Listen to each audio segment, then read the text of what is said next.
there's a way to make an entrance. This is my destiny. It was now a conspiracy of witches. Download Veely today.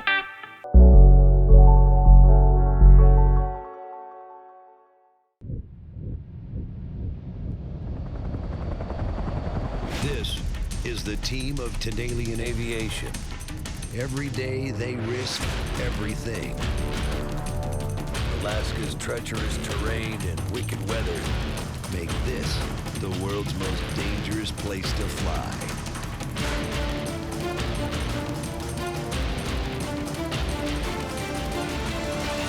These are the tales of Alaska's ultimate bush pilots.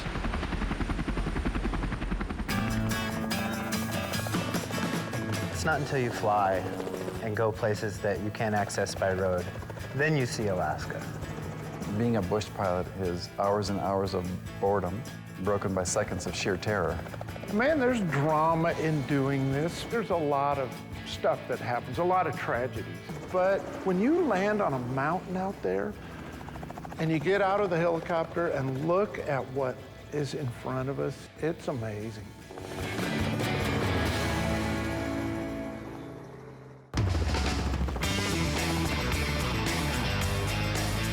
You got the fuel valve on? No. Tanalian Aviation is a new breed of bush pilot, flying helicopter charters and tours out of Anchorage, Alaska. The forecast is to gust between 30 and 40. Owner Joel Natwick started the company in 1992. We go all over the state.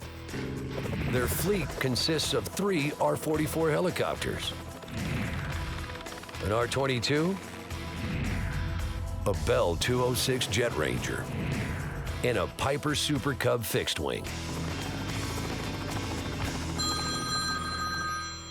Tanalian Aviation, this is Carrie. How may I help you? With 5 pilots and countless dangerous jobs weekly, manager Carrie Irwin keeps operations running safely. I get to do everything in the office that needs to be done.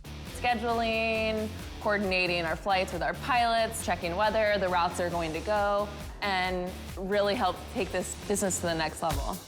When are you looking at doing an ice climbing adventure? So I just got a call from 3 ice climbers. They want to go out to Knik Glacier. I'm gonna set them up with Josiah because he is the perfect pilot to take him out ice climbing because he's an avid ice climber and outdoorsman himself. Hey guys. Hey, how's it going? Ready to go ice climbing? Yeah. All right. 5. Yeah. Originating in the Italian Alps, the sport is similar to rock climbing, but ice axes and crampons are used to ascend the frozen surface. So it's your first time in a helicopter? Yeah, super excited. Oh, it's gonna be the best. Cool. What could go wrong? Yeah, well, hopefully nothing. Let's go. Okay, everybody ready? Yeah. Let's go flying. Awesome. Yeah, awesome. The group is flying to the Knik Glacier, about 50 miles east of Anchorage on the northern end of the Chugach Mountains. It's a great valley up there. Really grand. Oh, yeah. Flying around up here is just, it's incredible. The wilderness is so big here, and the beauty, and a lot of times I'm kind of in church up here. Yep. We're in Alaska. It's as dangerous, it's scary, but we get to go to some of the most amazing places on Earth.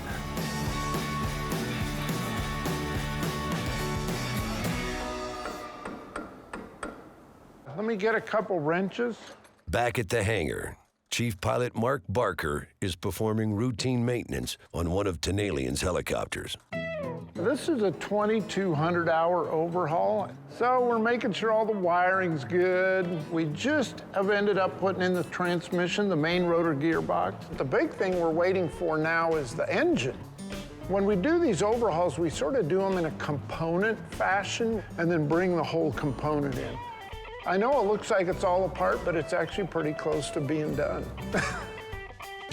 The overhaul means a helicopter is completely disassembled, inspected, and reassembled. It can take months. Proper maintenance on these things could be the difference between life and death. A reality Mark knows all too well. If you fly in Alaska any time at all, you're gonna have close calls, whether it's a mechanical issue or whatever. My buddy John Eshelman, he was a high-time pilot, so they had this big cargo airplane, C-123, kind of a Vietnam-era airplane, and he's flying to Fairbanks. When you fly from here to Fairbanks, there's about a 10-minute period that there's just nowhere to land. The river's at the bottom of a valley, and the highway hangs on the side of the valley. There's just nowhere to go. And we really don't know to this day what happened. It appears either one engine went bad, or one engine failed, or the propeller failed, or something, and they ended up crashing right in Denali National Park. Alaska averages 100 aircraft accidents annually, more than any state in the U.S. A lot of the accidents could have been prevented if people would have done more maintenance. Because if something happens, yeah, it could be catastrophic. A big reason for Alaska's many plane crashes, the weather. It's a little windy. Which Josiah and his group of ice climbers are experiencing right now. Could do that barometric for turbulence here locally. Okay, thanks, Jeff. What's that? So normally when we head out to Connect Glacier, we'll start climbing right away and go up and over the mountain. But today, we got high winds and some cloud cover up in the mountains, so we're kind of having to go around a little bit. Flight plans are frequently changed due to threatening weather. A seemingly safe route 1 minute can quickly turn lethal. This is usually the worst spot. It is more dangerous to fly in Alaska than other places. It's the unknowns. It's the weather and the wind and the mountains and all the things you encounter that you can't predict. We'll get a few bumps here crossing this ridge line, and then we'll drop down out of the wind because this is nasty.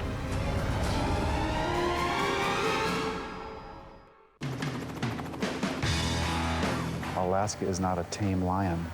Beautiful, majestic, but not to be messed with. So we fly with the right mixture of let's get the job done, but with caution.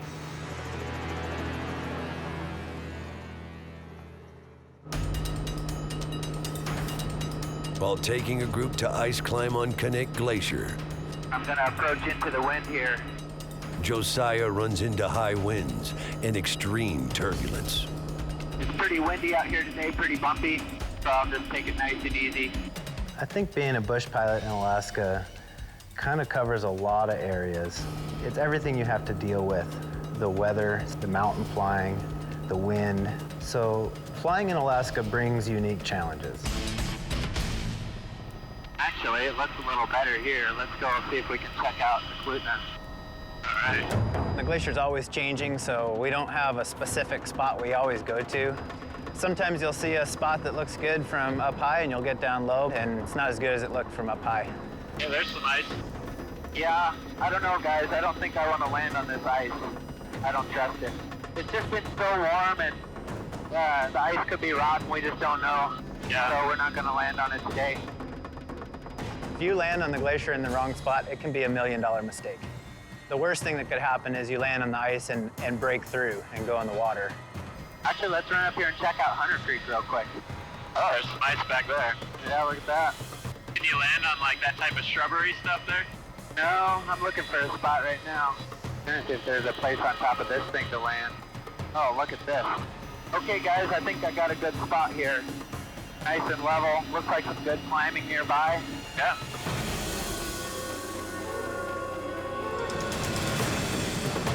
The glacier in the winter can be pretty tricky.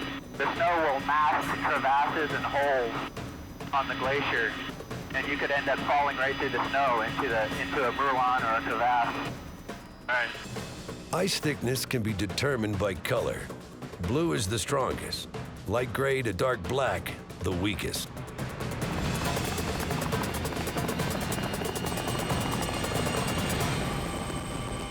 Yeah, this looks good here. While Josiah and his group search for a good climbing wall, Oh, that's good. Right there.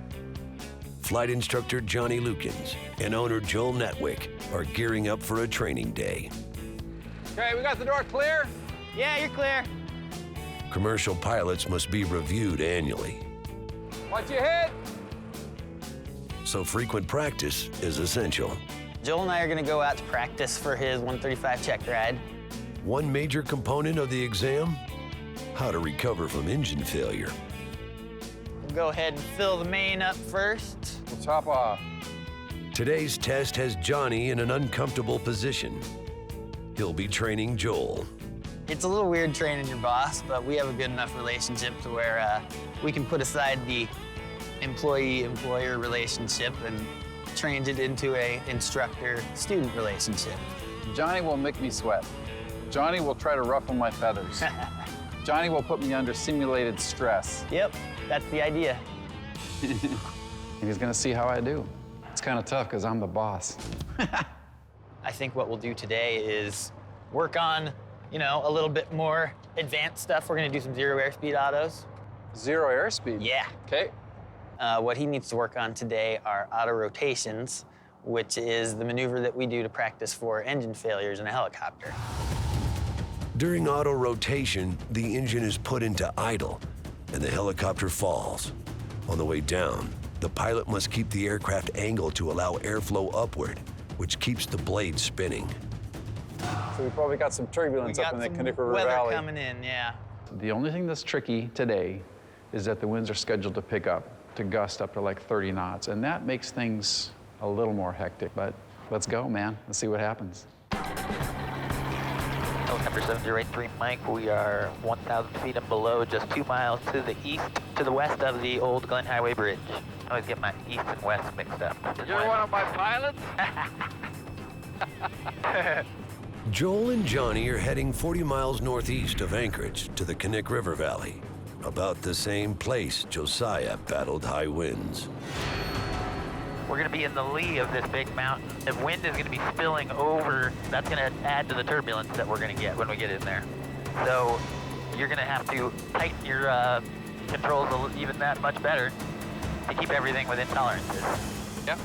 You always need to pay attention to the wind. You're flying along every single day. You better know where that wind is coming from and have an idea how strong it is, because it can make the difference between life and death.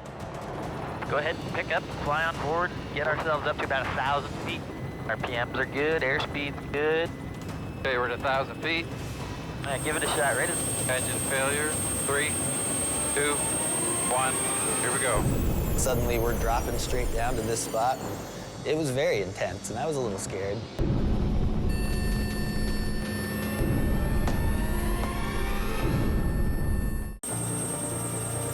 Flying helicopters and airplanes in Alaska brings challenges that a pilot in the lower 48 might not have. Some good, some bad. So you always want to be prepared for an emergency.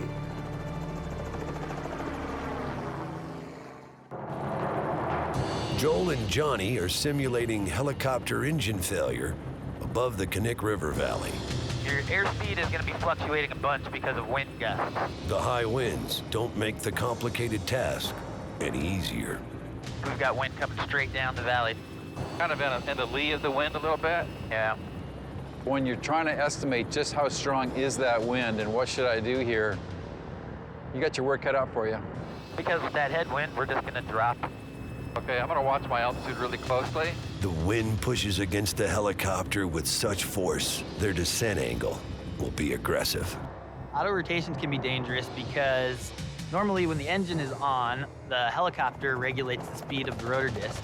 When we practice auto rotations, we roll the throttle off. The pilot is responsible for keeping the speed of the rotor disc where it needs to be. And if he doesn't do that properly, we fall out of the sky and there's no way to recover from it. Engine failure. 3, 2, 1. Here we go. Johnny, this feels so weird, man. Coming in this deep, but we got it. I know. We kind of came almost straight down, maybe a 75-degree angle. Normally, you'd come down at a 45-degree angle and you would have a longer ground run. This time, we came straight down like an elevator. With the steep descent angle, any mistake could be deadly. Okay, I can tell right now we're short. Look at that, we're not going to hit our spot at all. We got the horn going off. I was seeing the effect of the wind on your descent profile. Yep. It shows you how important it is to always be thinking about the wind while you're flying. Yeah, exactly. We saw fluctuations in our airspeed going 15, 20 knots. And so flying in those conditions with the engine uncoupled is nerve-wracking. All right, man. Let's try that again. Okay, there's 1,000 feet. All right. There's that turbulence again.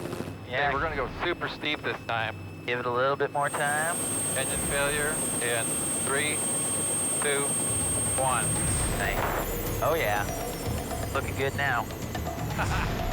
I'd say that was a darn good one. That's pretty good though. Yeah. With the spot. Right where? Right there. Correct. Yeah, we made it. We entered the max glide to get her to our spot. You ended right where you wanted to be. Yeah. You got it. I felt like it went really well, and I felt like I learned a lot. He told me I did great. That's probably the most realistic training we've done yet. We would have walked away from all those. Right. That's the main goal. That's the main goal. Yeah. Gotta stay alive. Gotta stay alive. Well, I'm glad we got that in. Oh, that was great, man.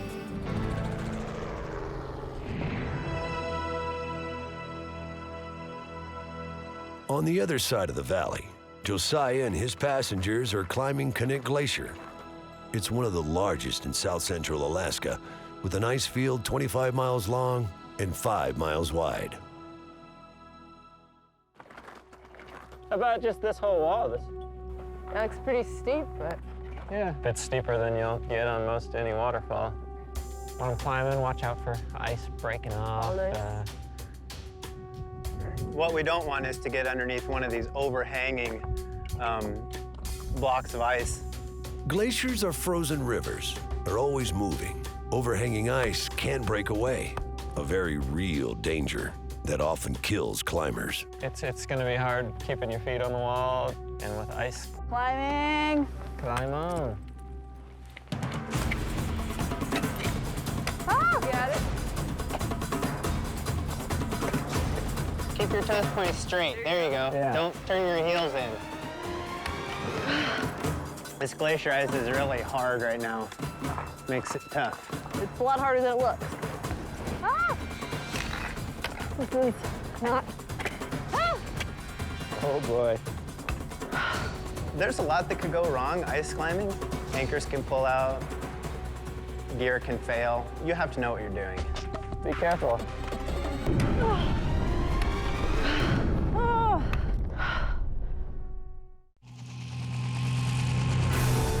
Being a pilot in Alaska, I'm all about an adrenaline rush, and my job gives me that every day. So I could not be happier with my job. I love it.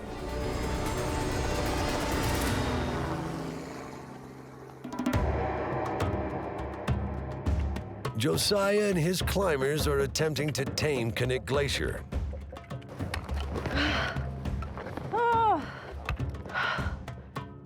But right now, the glacier is taming them. These are holds or not.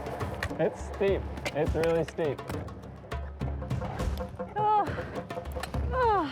Oh. Ice climbing can be tough. The ice we had on this climb was really hard. So your picks aren't going in very deep, your crampons aren't sticking into the ice very deep. Oh, man. Ah! Oh. Yeah. Yeah. Don't pull the axis towards you. Just pull down on it. Oh, man. It's really hard. Uh-oh. Watch the anchor. Watch the rope. One wrong axe chop could sever her rope and send her crashing to the ground.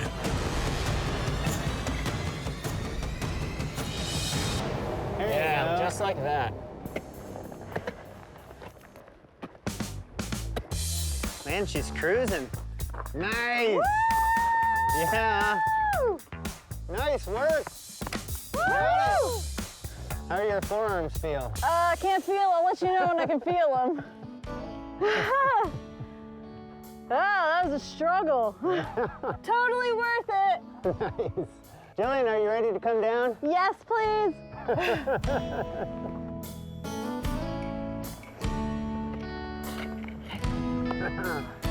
Thanks, Ben. I didn't die. I can't believe you kept moving on that.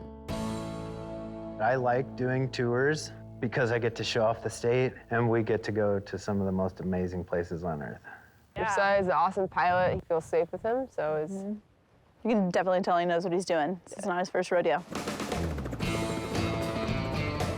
One of the reasons I feel really good about Tanalian Aviation is that we have a lot of depth and a lot of experience, and everybody who's out doing the hardcore flying, the bulk of our flying, are very aware that they could be next. Though they fly some of the most dangerous skies on the planet, Tanalian's experienced pilots are not risk takers. They aren't daredevils. They're just Alaskans who love to fly. This is a dream job for me. People spend thousands of dollars to come up here and experience what I experience every day. Watch your head, Josiah, coming around. Do you know what you're doing? No, I have no idea. We're trying to make this fun. And sometimes you're busy, and you just go home and you're sick of flying this stupid helicopter and you just want to go home. But it's a chance of a lifetime, and we get to do it every day. It's crazy.